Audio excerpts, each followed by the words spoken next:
Right now, crews are working hard to fight and get more containment on the mosquito fire, which is still threatening thousands of homes and other buildings in Placer and El Dorado counties. The latest mapping shows the fire has now burned more than 48,000 acres. Containment is still at 10%, and almost 6,000 structures are in danger. And for perspective, the latest acres burn is 2,000 more than this morning's updated. Fire officials say they predict that will go even higher. Yes, so let's go out to Live Copter 3 right now, and they are headed toward the fire, which is still putting up a ton of smoke.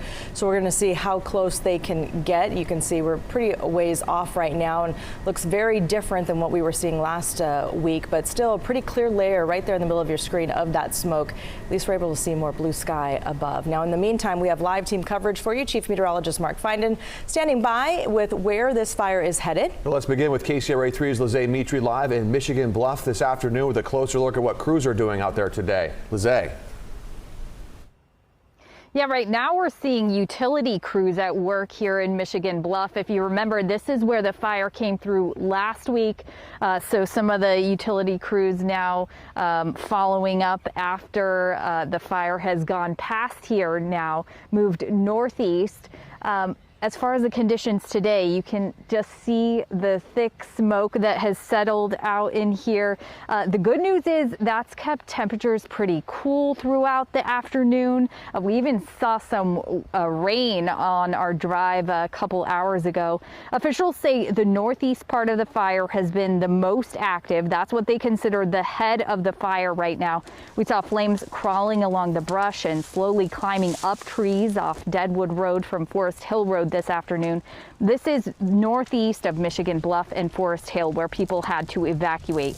Closer to those communities, we saw crews doing a lot of work to try to create a fire break. They removed vegetation that could fuel the fire in hopes of making more progress on containment around it. A lot of the line on this fire is being created indirect, and that means it's not being done directly on the fire perimeter edge. It has to be done some distance away because of the ridge lines, because that's where we can get our bulldozers and our other heavy equipment in to actually bulldoze and create those breaks. This fire has forced more than 11,000 people out of their home, and there are nearly 2,400 people assigned to help fight this fire.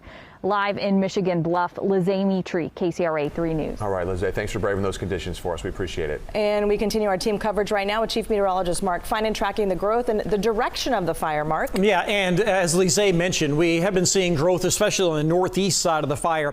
I'm going to show you two fire perimeters here. The white perimeter is where it was on Friday afternoon, and then the red perimeter is where it was mapped up at around noon or 2 o'clock this afternoon.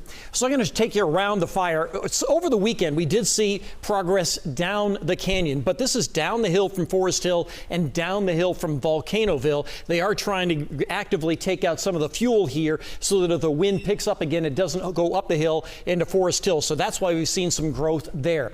Along the south end of the fire, that area along Volcanoville Road, notice that there isn't any difference in those lines. So no growth here, no growth down toward the Georgetown area. There has been growth out to the east, and as Lizzie mentioned, the biggest growth has been on the northeast side of the fire, but still they're keeping it to the south of Forest Hill Road, which is right in here. Many ridge tops here and a lot of little canyons in here. Very difficult terrain for them to put in a direct dozer line. Now, over the next couple of days, the wind is going to change. During the night tonight, we'll get that classic downslope wind. This is the wind at midnight, very light downslope wind, but the wind tomorrow will be changing. We'll see not only a south and southwest wind, but it will be stronger than the last few days. Not a really strong gusty wind, but enough that there's the chance that over the next couple of days that the head of this fire could catch a little bit more than what we've been seeing over the last couple of days. That's going to be the concern both Tuesday and Wednesday, is the possibility of stronger southwesterly winds on the head of that fire. Back to you. Mark, thank you. We're going to get back to you in a second, but first we want to take a look at the smoke that the fire is putting up right now, still causing some air quality concerns in some places. And Live Copter 3 pilot Dan Oppenheim is in the chopper for us flying right now. So Dan, how does it look and compare to what you saw last week?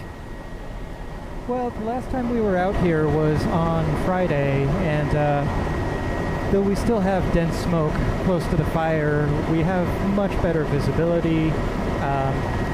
The the thick column of smoke that everyone could see billowing up seems to have dissipated a little, but overall we still have visibility issues and poor air as we get closer to the fire, which is to be expected.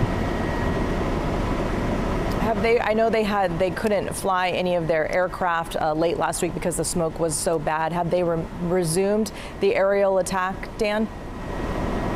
It seems like yesterday was a fairly clear day where there were several aircraft working on the fire, and right now I believe there is one aircraft, a helicopter that we saw in the vicinity of the fire, but they haven't been able to reestablish that heavy aerial attack that they were doing last week.